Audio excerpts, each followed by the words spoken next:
귀한 찬양 연주 감사드립니다. 말씀을 위하여 함께 기도하시겠습니다. 살아계신 아버지 하나님, 이 시간 저희들의 마음을 하나님께로 향하게 하여 주시어 예배의 자리를 지키게 하여 주심을 감사합니다. 이 시간 온 마음을 다하여 하나님을 예배하며 찬양하며 주의 말씀 앞에 엎드리오니 하나님께서 친히 말씀하여 주실 때에 우리 온 마음이 아멘으로 믿음으로 화답하게 하여 주시옵소서. 성령 하나님 임재하여 주시고 부족한 종의 입술을 주장하여 온전히 하나님의 말씀만 대언하게 하여 주시옵소서. 감사드리옵고 구주 예수님의 이름으로 기도드리옵나이다. 아멘. 할렐루야. 오늘도 우리의 예배를 받으시는 하나님을 찬양합니다. 우리 귀한 성도님들, 우리 각 가정에서 온 마음 다해 하나님을 예배하시는 그 자리가 하나님의 성전이 될 줄 믿습니다. 모든 가족 식구들과 함께 예배 드리실 때에 사랑의 하나님이 그 자리에 임재하시기를 간절히 축원합니다. 여러분 어떻습니까? 여러분들도 좋아하시는 연예인들이 혹은 셀럽이라고 이야기하죠. 있지요. 뭐 배우라든가 혹은 가수라든가 혹은 운동선수들, 여러분들이 정말 좋아하시는 분들이 있을 것 같습니다. 제가 이제 대학생 시절에 그리고 군대에 있을 때 IMF가 터질 때 온 국민이 아마 그 미국의 LPGA에서 골프를 친 우리 박세리 선수를 응원했을 것이고, 그리고 또 메이저리그에서 활약하는 그 박찬호 선수의 그 영상을 보시면서 막 응원하셨을 겁니다. 많은 분들이 내 마음의 원픽 이렇게 가지고 계시기도 하실 거고요. 그리고 요즘 같은 경우에는 여전히 또 류현진이라든가 또 손흥민 이런 운동선수들이 늘 우리들을 새벽잠을 설치게 만드는 그런 사람들이기도 하고요. 우리 젊은 청년들 같은 경우에는 또 요즘에 방탄소년단이라고 완전 난립니다. 전 세계적으로 빌보드 차트 1위에 오르기도 하고 많은 우리 젊은이들, 어린이들도 좋아하죠. 또 최근에는 누가 있었냐면은 이제 코로나가 한창 퍼질 때에 우리 미스터 트롯 그걸 또 보면서 사람들이 마음의 위안을 얻기도 하고 그 중에 누구가 참 좋다 이런 마음을 가질 겁니다. 여러분, 만약에 여러분들이 마음에 담고 있는 그 셀럽, 내가 정말 좋아하는 가수라든가 배우라든가 운동선수가 팬 서비스 차원에서 2박 3일 동안 누구랑 같이 있기로 했는데 여러분들이 선정됐습니다 라는 소식을 여러분 들었다고 한번 생각해 보십시오. 벌써 기분이 어떻습니까? 막 탄성이 나오겠죠. 우와, 내가 진짜 미스터 트롯 탑7을 보고 싶었는데 그 중에 임영웅 씨가 2박 3일 동안 우리 집에 있다니, 우리 집은 초라하니까 오지 마세요, 안 됩니다 하지 않을 거예요. 무조건 오케이 하고 난 다음에 그때부터 집안 청소 들어갈 겁니다. 2박 3일 우리 집에서 잔다 그러니까 침구류도 아마 새로 구매할 것 같아요. 그리고 방도 아마 꾸밀 것 같습니다.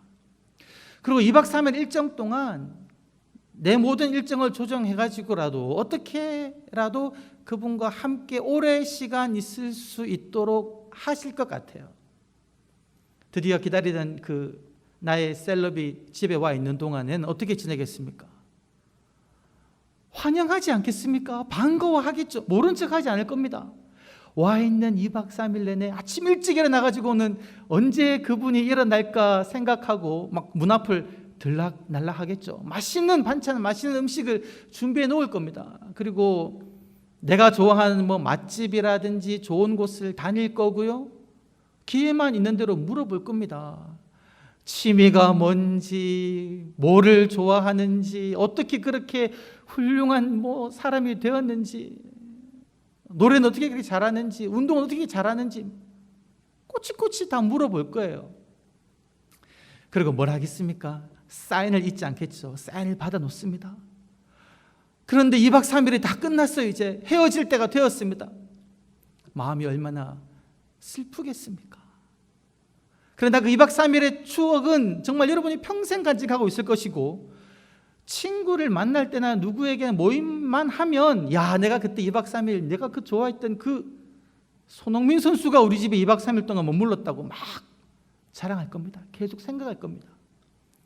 여러분, 지금 제가 여러분 얼굴은 보지 못하지만 표정이 되게 밝아졌을 것 같아요. 여러분들이 이것을 머릿속에 상상하고 계셨다면. 그런데 여러분, 제가 정말 여러분들에게 깜짝 놀랄 만한 소식을 말씀드리겠습니다. 성령 하나님께서 여러분 안에 거하십니다. 성령 하나님께서 여러분들 안에 거하셔서 여러분들은 하나님의 성전입니다.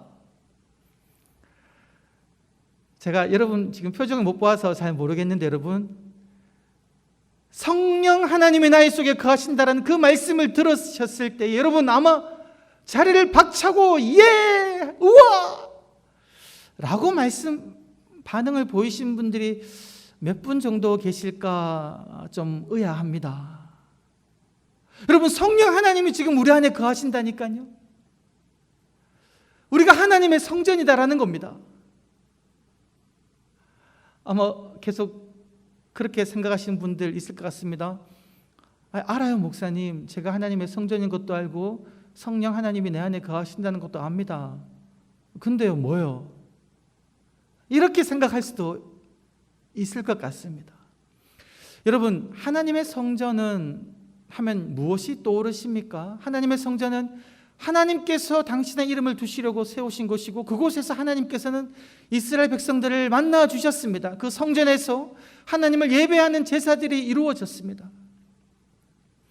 그런데 이 성전은 아무나 지을 수가 없는 것이었습니다. 다윗조차도 이 성전을 지을 수가 없었습니다. 하나님이 허락하지 아니하시면 하나님의 이름을 두시는 그 성전은 지을 수가 없었다라는 것이죠.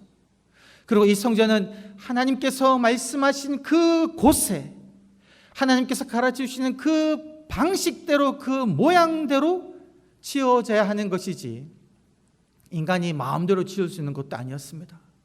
그리고 딱 한 군데 있었어요. 천하 만국 중에 이스라엘 백성만이 하나님의 성전을 가지고 있었습니다. 그것도 딱 한 군데예요. 그런데 여러분, 그 세상에서 하나밖에 없는 그 성전인데 지금 오늘 말씀은 우리들에게 무엇이라고 이야기하고 있냐면, 너희의 학력과 너희의 재력과 너희의 경험과 너희 모든 현재적인 상황이 어떠하든지 간에 상관없이 나를 아버지라 부르는 너희들은 너희가 내가 거할 하나님의 성전이다 라고 지금 말씀하고 계시다라는 겁니다. 동일하게 하나님의 백성된 모든 사람은 다 하나님의 성전이다라는 겁니다. 그리고 여러분, 요즘에 반려동물들을 많이 키우시지 않습니까? 그 반려동물을 키우실 때 보면 그 정말 자기 자식처럼 키웁니다. 아빠한테 이리 와봐, 엄마한테 이리 와봐, 그리고 아유 내 새끼, 우리 아기, 이렇게 말하면서 반려견이라든가 뭐 반려묘를 키우죠. 그리고 그 강아지와 또 강아지와 함께 그 자기 침대에서 자기도 합니다. 그만큼 좋아하고 친숙한 거예요. 근데 여러분, 내 자식처럼 키우는 그 반려견, 반려묘라 할지라도 여러분들께서 그 계집에 들어가서 자시겠습니까? 주무십니까? 내 침대에는 올려놓지만 내가 계집에 들어가서 자진 않을 겁니다. 그 고양이 패드에 같이 누워서 자지는 않을 겁니다. 여러분, 원주민 선교 사역을 하시는 선교사님들이 정말 대단하신데요. 그분들이 그분 자체로 대단하지만 그 선교사님들 중에도 대단한 분은 뭐냐면, 원주민들이 사는 그 마을, 그 집에 직접 들어가서 자는 사람은 정말로 대단하다는 겁니다. 제가 어떤 선교사님 간증하는 거 들어보니까 그 원주민들이 그렇게 고백했대요. 당신이 우리 집에서 잔 첫 백인이다. 그들의 눈에는 이제 저희도 다 백인으로 보이나 봐요. 그렇게 이야기하는 겁니다. 그만큼 그 원주민 집에서는 가서 자기 힘들다는 거죠. 여러분, 우리가 선교지에서 있는 그 원주민들을 초대할 기회가 있으면 우리 집으로는 아마 초대하실 겁니다. 쉽게. 그러나 우리가 그곳에 가서 머문다는 것은 쉽지 않다라는 거죠. 그런데 여러분, 성령 하나님께서 삼위중에 한 분이신 성령 하나님께서 우리를 그 천국 저 하늘 보좌로 끌어올려서 그곳을 보게 하시는 것이 아니라 직접 내려오셔서 우리 안에 거하신다라는 겁니다. 내 이 더러운 마음, 추잡한 그 모든 것이 있는 내 속에 성령 하나님께서 함께 거하신다라고 지금 말씀하고 있다라는 겁니다. 1시간 동안요? 하루 동안요? 아니요, 영원토록 내가 너희 속에, 너희 안에 있겠다라는 거죠. 할렐루야. 그런데 여러분, 성령 하나님께서 우리 안에 거하신다라는 것이 무엇을 의미하겠습니까? 하나님께서 우리 안에 거하신다, 성령 하나님께서 우리 안에 거하신다는 것이 무엇을 뜻하겠습니까? 혹자는 그렇게 생각할 수가 있습니다. 내 안에 있으니까 내가 성령 하나님을 통제하고 내가 주도권을 가지고 있다, 이렇게 생각할 수가 있어요. 왜요? 내 안에 있으니까 내 마음대로 할 수 있다라고 생각할 수가 있습니다. 그런데 여러분, 성령 하나님이 우리 가운데 거하신다, 내 안에 계시다라는 것은 무엇을 의미하냐면요, 내가 성령 하나님을 내 마음대로 통제하고 조정하는 것이 아니라 내 모든 삶의 주도권을 성령 하나님에게 드린다라는 의미가 있다라는 겁니다. 성령 하나님께서 가르쳐 주시는 대로, 인도하시는 대로 내가 따르겠다라는 걸 의미한다는 것이죠. 요한복음 14장 26절과 16장 13절을 보게 되면 그렇게 이야기하고 있습니다. 보혜사 성령님은 진리의 영이다, 진리로 너희를 인도하신다. 그리고 성령 하나님께서는 너희들에게 하나님의 말씀을 가르쳐 주시고 내가 너희에게 한 그 모든 것들을 기억나게 하실 것이다 라는 겁니다. 성령 하나님께서는 우리와 안에 거하시면서 우리의 삶을 조명하신다는 거죠. 우리를 버려두시지 아니하시고 진리의 길로 우리들을 바른 길로 인도하신다는 겁니다. 하나님의 말씀이 무엇인지 가르쳐 주신다는 거죠. 그런데 여러분, 이렇게 성령 하나님께서 우리를 조명해 주시는데 성령 하나님의 조명을 받지 않고 성경을 읽을 때에 예를 들면 이렇게 읽을 수가 있습니다. 박사 학위가 있는 성서학자들 중에 성령 하나님의 조명을 받는 것이 아니라 나의 지식과 학식으로 성경을 본다면 어떤 태도로 성경을 볼 수가 있냐면요, 성경은 성령의 감동으로 기록된 책이 아닙니다. 그렇게 볼 때 인류의 아주 귀한 문화유산 정도입니다. 고대로부터 전해되어 오던 경전 정도이죠.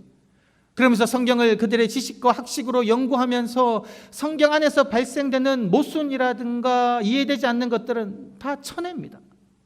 그리고 또 성경에 뭐가 있습니까? 우리의 상식으로 납득할 수 없는, 이해할 수 없는 그런 기적들, 병치유의 역사들, 하나님의 사역으로 인해서 막 일어나는 그런 기적 같은 일들이 있잖아요.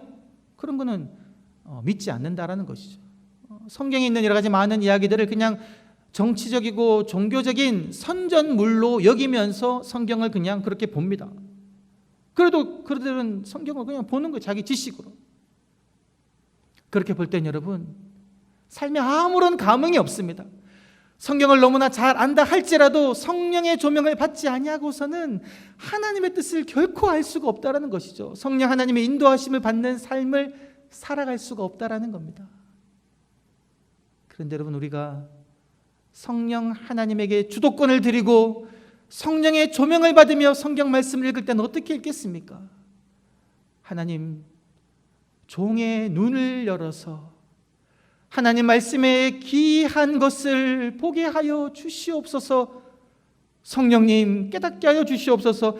성령님께 의지하면서 말씀을 보면요, 내가 평소에 생각지도 못했고 늘 아는 말씀이었는데 갑자기 새로운 그런 깨달음을 주신다는 겁니다. 내 영혼이 소생되는 경험을 하게 된다라는 것이지. 여러분, 시험을 앞두고 마음에 막 두려움이 있습니다. 걱정이 막 가득합니다. 가슴이 두근두근 하는 것이죠.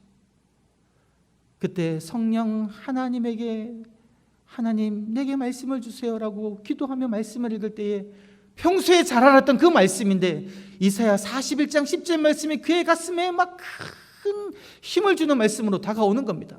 두려워 말라, 내가 너와 함께함이니라. 놀라지 말라, 나는 내 하나님이 됨이니라. 내가 너를 굳세게 하리라. 참으로 너를 도와주리라. 참으로 나의 의로운 오른손으로 너를 붙들리라. 이 말씀이 하나님의 음성으로 자기에게 확 다가오는 겁니다.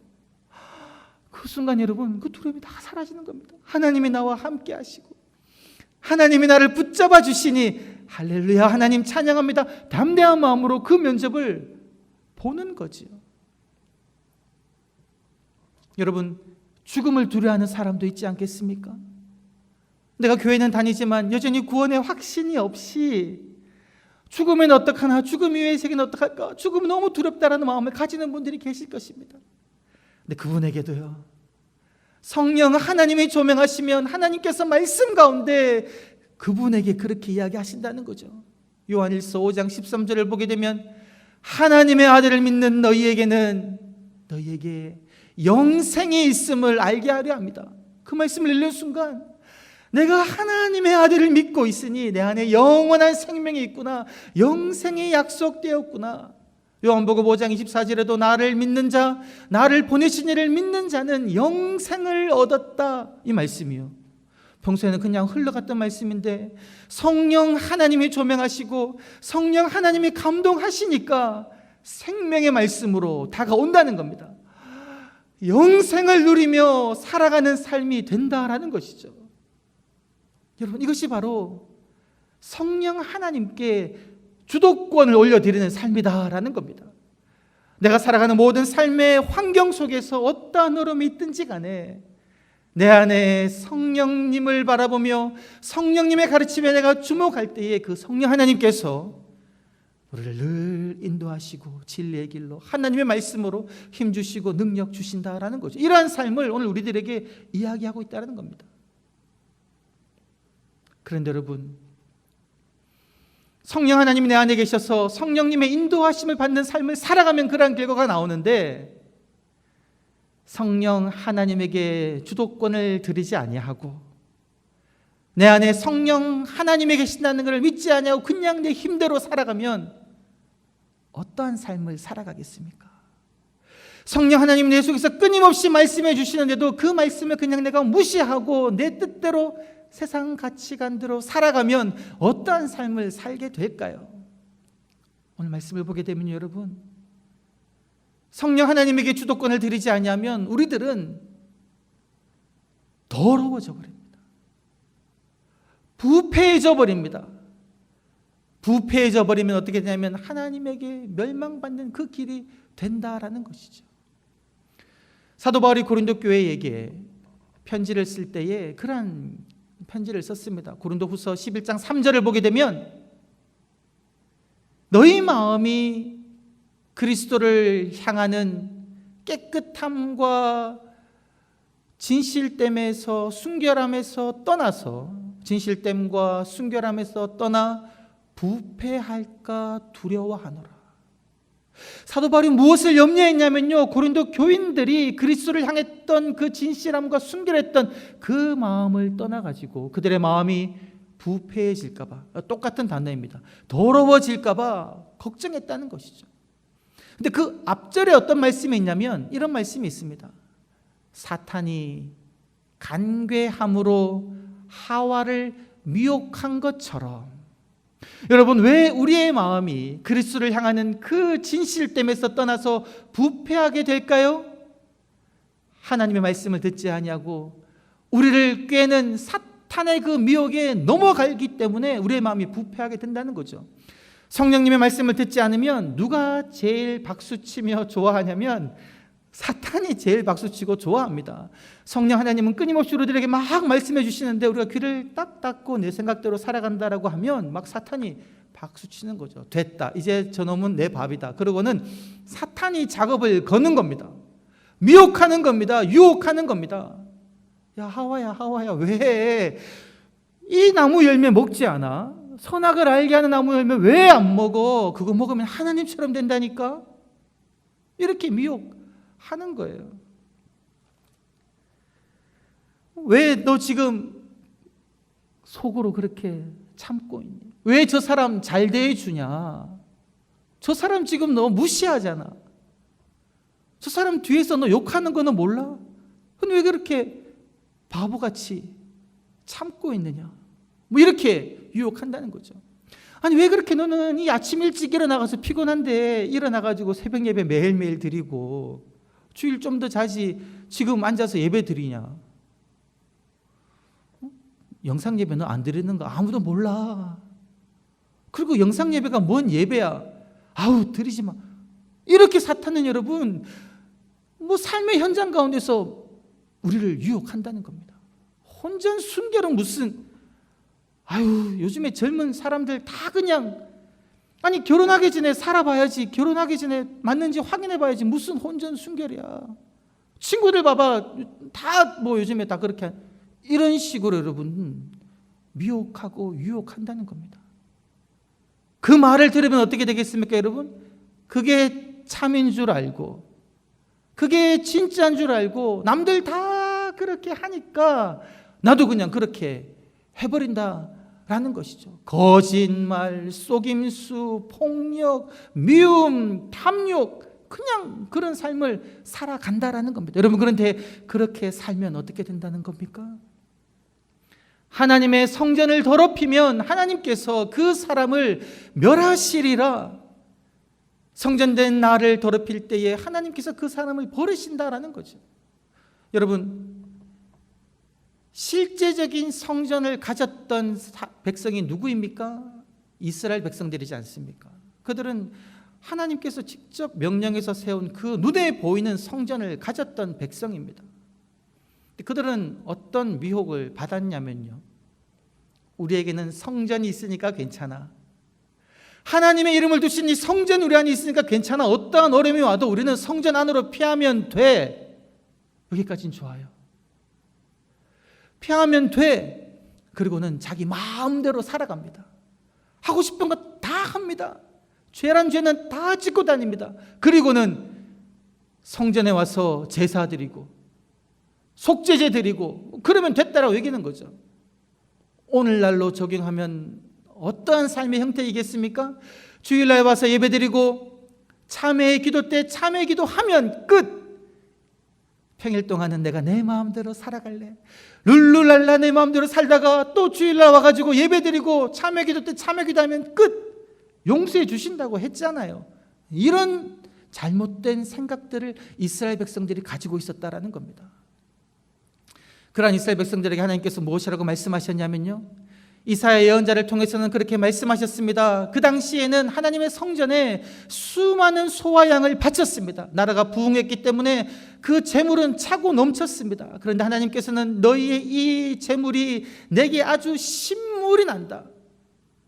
냄새 맡기도 싫다는 거죠. 왜요? 너희가 성애와 아울러 악을 범하는 것을 내가 견디지 못하겠다라고 이야기하는 겁니다. 이스라엘 백성들은 제사는 드리지만 그들은 고관들, 법관들은요, 뇌물을 받고 옳지 않게 재판하고 고아와 과부의 사정을 봐주지 않습니다. 그리고 가진 사람들은 가난한 사람들의 그 땅과 기업을 빼앗아 가지고 자기들 것으로 삼습니다. 폭력이 난무합니다. 속임수가 있습니다. 살인이 난무한다라는 거죠. 그리고 여호야김 왕 때는요, 그 왕이 하나님께서 예레미야를 통하여 주신 그 말씀이 들려지는 상황 가운데서 회개하라는 그 말씀이 선포되어지는 가운데서 회개하지 아니하고 그 말씀을 그냥 칼로 싹둑 읽으면 싹둑 또 읽으면 싹둑 잘라가지고 불에다 태워버렸습니다. 하나님의 말씀을 무시하며 그것을 불에 태우는 그 왕이었음에도 불구하고 여전히 성전 안에서는요, 하나님께 드리는 제사가 시행되고 있었다라는 것이죠. 그래서 결국 어떻게 됩니까? 성전이 무너집니다. 하나님께서 그 성전을 멸망시켜 버렸다라는 것이죠. 여러분, 그런데 이것은 끝이 아닙니다. 성전이 멸망되고 난 다음에 이스라엘 백성들이 포로로 잡혀가고 다시 포로지에서 돌아와서 스룹바벨에 의해서 제2차 성전을 세우지 않습니까?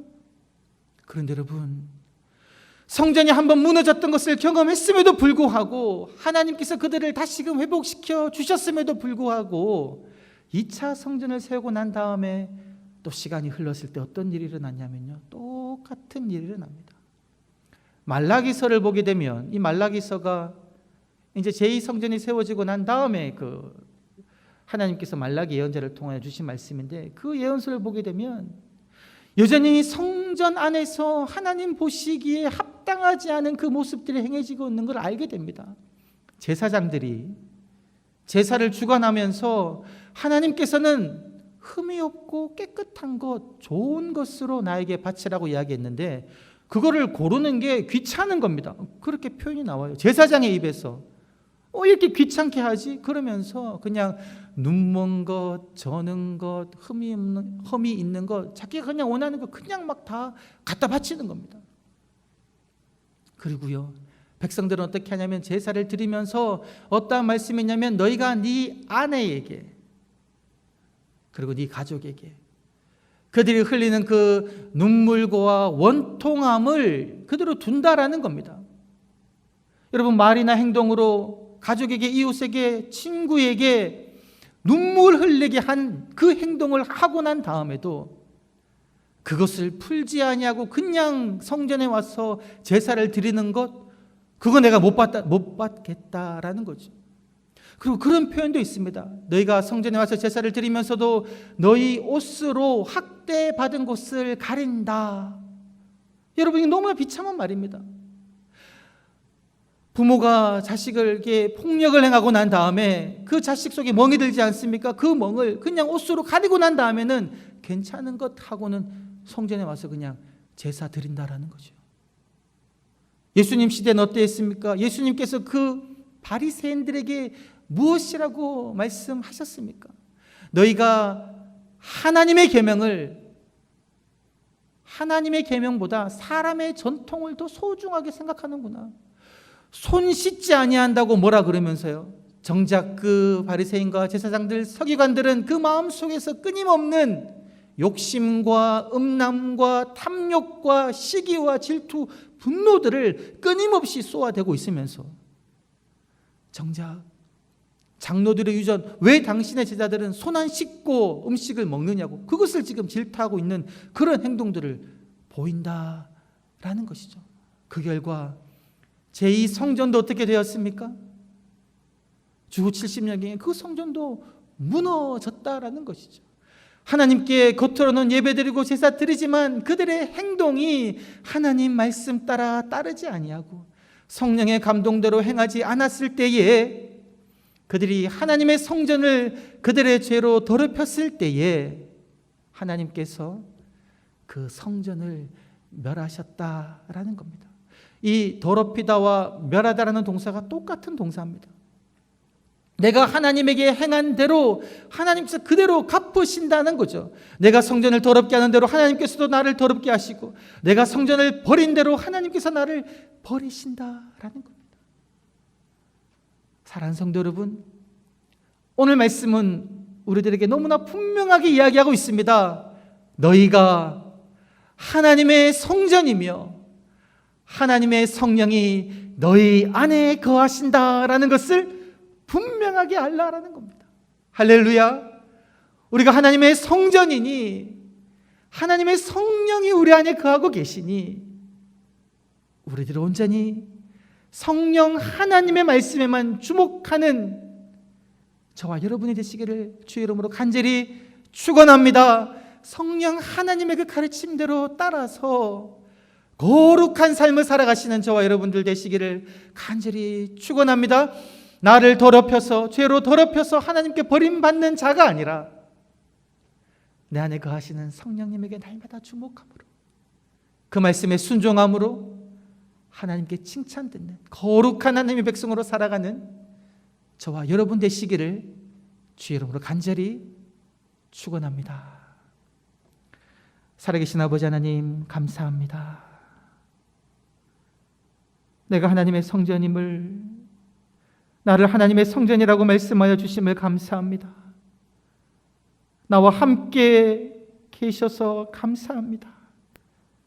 날마다 하나님 말씀에 귀를 기울이게 하여 주시고 성령 하나님의 인도하심 따라 거룩한 하나님의 백성으로 살아가게 하여 주시옵소서. 감사드리옵고 구주 예수님의 이름으로 기도드리옵나이다. 아멘.